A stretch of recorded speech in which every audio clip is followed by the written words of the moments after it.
Good morning. Hi.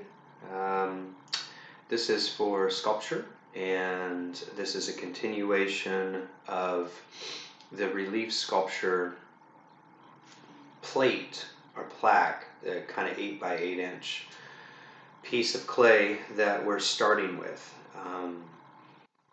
Before I get into it in depthly, I want to reiterate what we did last time, which was just simply rolling out the slab, keeping it fairly thick to more than 1/4 of an inch, more like 3/8 of an inch, and keeping it a similar size. 8 by 8 inches is a really dynamic dimension in that it allows for greater visibility. It's not too small. If you make one of these relief pieces and it's too small, it's going to be hard to see at a distance, which might make your audience pass it by.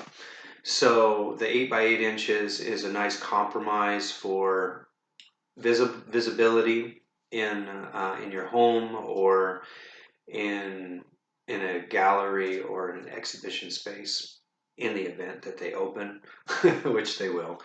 And then also it's not too much, it's not too big so that you're running out of clay. Well, I don't want you to run out of clay because you're going to need, or we're going to need to build the clay up on top of that plaque to make it a relief. And we build the clay up based off of the imagery that we want. And then we start subtracting. So we start with the additive modeling process and then we subtract the clay. And that's the relief aspect. And there's two major types of relief. There is BAS relief, B-A-S, BAS. And it's not BOSS, it's BAS. And that is very low or subtle relief on the surface. And then there's high relief where the circumference of the shape, right, like the contour of the shape, let's say it's a leg of a figure or the upper back of a fish, is 3/4 revealed, up to 1/2 to 3/4 of that circumference or that curve of the upper back is revealed, but the section that is up against the plate is not revealed. So again, it's coming off, like embossed off of the plate, 1/2 to 3/4 of the circumference of the image that you're looking at. So if you're looking at an image of a fish, let's just say, and you see it in its full entirety, 360 degrees, which would be 100% in the round, which would be a freestanding sculpture. That would not be a relief. But a high relief would be half of that, 50% of that to 75% of that is revealed, and the other quarter or half of it is not revealed. All right, like it's coming off and embossed off of the wall. I hope that makes sense. And that segues into my plan for this Wednesday is to set up a one-on-one conference with you all. These videos that you're going to see now are going to be up and loaded for your class today. So whenever you jump online onto Blackboard or onto the YouTube channel, these will be available for you to start thinking about and considering. We are still working on the figurative pieces. So we'll continue with that today, and then this is a segue into the next assignment, which I want you to start working in tandem with on starting this Wednesday. So that's a little precursor, a little preview to what we're doing with this project.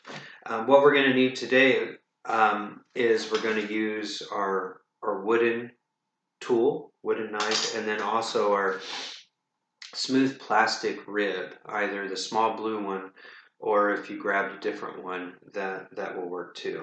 And all we're doing is we're continuing the shaping. It's going to be very subtle. It's not going to be really extreme focus in this video on trying to do too much too fast. So these videos, I'm going to try to keep them short and sweet so that you can have a chance to tap into them and not watch one video that's a full hour long. I'm sure no one wants to do that. So those are the two main tools, plus your measuring cues or your measuring sticks to kind of help keep the clay in guidance as well as your rolling pin. Okay. Now, before going into that project, I want to also talk about the next one, which I just want to briefly ask you if you have access to wire cutting snippers or tin snippers, a good pair of gloves. These are a pair of leather gloves, smaller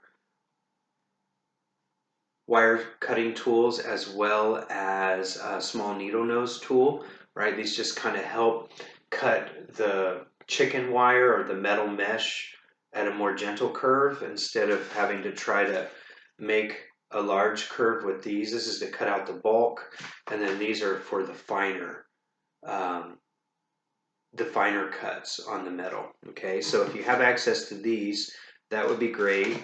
If not, we can always just revert back to this and try to make it work. And then also, if you have a small spool of metal gauged wire, this is to kind of help keep the metal formed together. And then also newspaper. If you have access to newspaper, or the ads that come in the mail, and if you just happen to collect them and plan on dropping them off and recycling them somewhere, just hold on to them. Okay, so those are the tools to consider and to think about with the metal mesh. With the next video, I'll bring the metal mesh into the screen so that you can kind of see, but again, that's going to be a little further down the road, a couple weeks. So, but I want you to start planning and thinking about it now. In the event that we don't have access in the next couple of weeks to certain stores. You just never know. Okay, so I just keep a box in this studio, and I'm keeping my tools for the metal work in here, as well as if I'm cleaning tools with clay on it, I'm just letting it deposit in the box so I don't get it all over the floor. Okay, so for example, I have my box in front of me, and I have a little bit of clay on my metal rib. I scrape it off in there, okay? And just let it drop in there. It's okay if it gets on the tools and all that stuff. If you want a secondary, another box, you can, to prevent the clay from getting on the tools. But what I'll do before I use those tools is I'll just step outside and I'll brush them off the balcony or wherever, the back porch, the backyard, and just kind of brush them off and then bring them back in and start working. Okay, so now what I'm going to do, I'm going to take the video, I'm going to pan down, I'm going to show you how I've kept that slab that I started covered up. I sent you a photo of what it looked like under plastic whenever I said if you need to step away, go make lunch, go make dinner or something for your little sister or for your friends or for your mom or for your family, whomever you're with, or if you need to go take care of something yourself. All right, so I showed you that image of covering it up with plastic.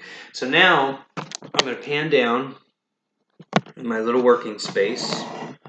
Okay, so I'm working on the floor. I find it's better on my back, actually. If things start getting tall, with the relief piece, it's going to stay in a very similar dimension, very similar format. It's not going to get really big or anything. It's just going to kind of hover in this kind of dimension here. So working on the floor with this is fine. With the figurative piece, I recommend that you stand up. You don't sit on the floor and work on it or work on the table with it. Stand up, stretch out your back, especially if you're in a more confined space. You know, with our studios, we have a lot of ample space. You may not have that at home. Also, cup of tea. You need to have tea or coffee or whatever, juice. Okay, so a big, nice piece of plastic is what I've wrapped this in. You see, like I mentioned last time, I said don't put it directly on these sheetrock or on these plaster boards because it will dry it out. So it's on here to carry, but the plastic is in between the sheetrock. Okay, so as I'm working on this, I can put it on the sheetrock. But whenever you're putting it away, I want you to take it off the direct sheetrock and put it in this bed of plastic, all right? You do not want this to get dry too fast. All right, so I'm going to take it out of the plastic, fold up my plastic. Again, just remember, as this clay dries, it will go everywhere, so just be aware of that. Okay, so I believe that the sheetrock that I gave you, or I asked you all to take with you, is bigger, right? If you did grab one of the small ones, I think most of you grabbed the small ones that are similar to this 8" by 8". It's almost like I had all this planned out. Okay, so now I'm going to take, remember my dimensions on my cues here, my cue sticks, okay? And I'm just going to put them back into place and line them up.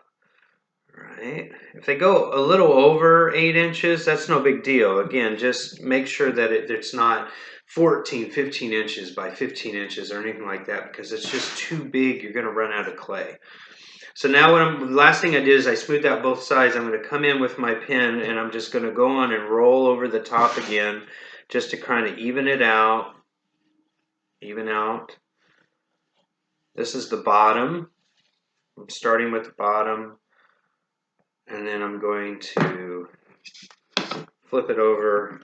I know a lot of this might seem redundant, but if you prepare this plaque properly, with the redundancy and the activities, the better off it's going to be. All right, I'm going to roll here in the middle again, out away from me, and then towards me. Okay. And then also, I want to flip it on both sides, and I'm going to roll it, because you want to compress all the sides. You don't want to leave some sides uncompressed, because there's a chance that's where your cracks could arise. I'll flip it back over. Try to keep it all on the form, on the sheetrock or the plaster, because you don't want to take one edge and it accidentally roll down onto the corner there, because that could set up an imperfection which could create a crack. Okay, all right. So now, to kind of even out the sides a little bit, is you take your cues. Okay, you take one cue,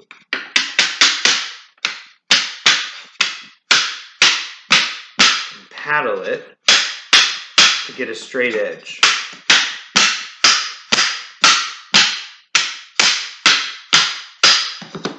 Okay, again, make sure that you're in a well-ventilated area when you're doing this, because you will kick up clay dust.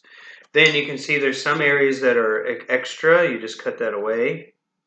Try to preserve, recycle as much of clay as you can. Like this, I can use to fill in on the top, because the clay is still really wet. By keeping it in that plastic, it's going to keep it at the same moisture level. It's not going to get too dry. Okay, then rotate it.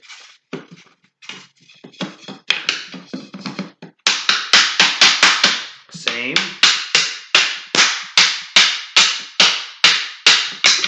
Good.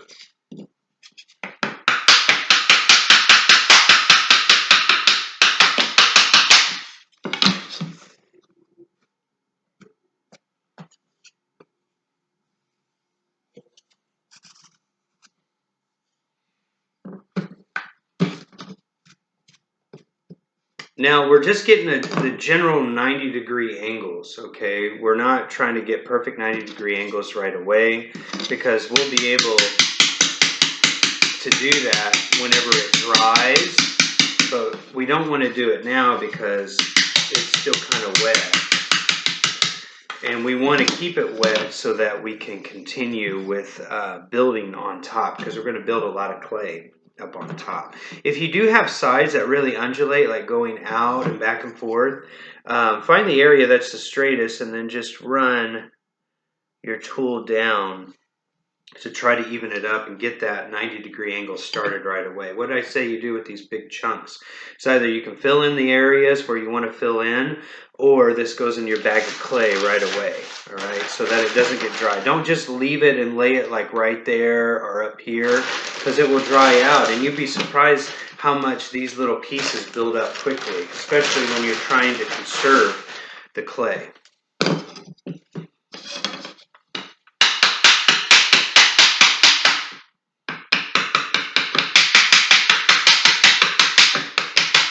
Now, depending on how perfectly 90 you want this corner to be, is how much time you're going to spend on doing this. I know each and every one of us is a little different. Some of us are okay with kind of more rounded edges and, you know, not a perfect 90. Some of us want a little more perfect 90. I want you to try to get it as straight as you possibly can, but I also know that some of us like to have a little more character to our edges, but try to get it as close as you can to a nice clean 490s to make a square, because you can always start with a perfect square or close to perfect square, and then you can change the clay by subtracting or adding on the edges to kind of make it a little more obtuse or make it a little more organic. Okay.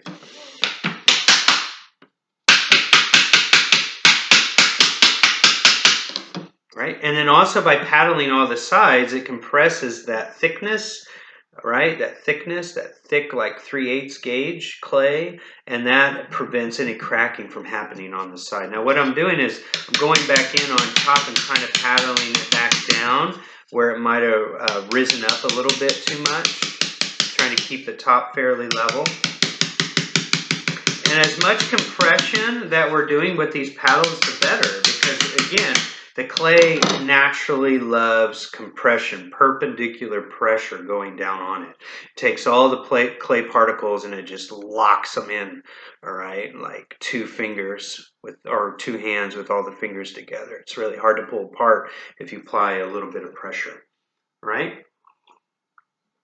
Okay, so last thing I want to do real quick is I want to take my rib and smooth out the side a little bit on all four. Okay.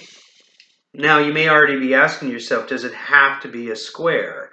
No, it doesn't. But I do want you to start with some kind of geometric shape. It can be a triangle, it can be a circle, it can be an oval, it can be a rectangle, it can be a trapezoid, it can be a parallelogram. But I do want you to try to get it as even as you possibly can all the way around with the edges. If you have edges, nice and clean and sharp. And if it's rounded, then you really got to work hard on trying to keeping it round on the edge, okay? So now what I'll do at this point is I'm going to step away from this project, come back in, kind of clean up the edges a little bit more. And I'm just going to tell myself if these edges are not super perfect yet, they can be, because I'm going to end up filing them down with either a rasp or with another tool to kind of keep them nice and clean and sharp if you want these to actually be the boundaries of the project.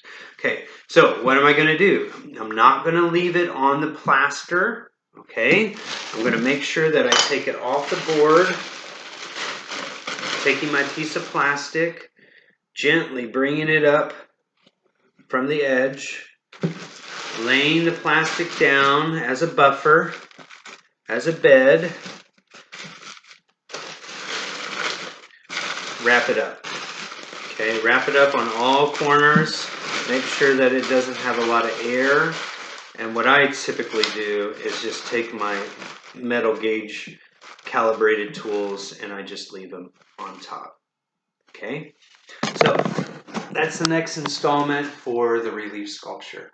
All right, I'll be talking to you soon.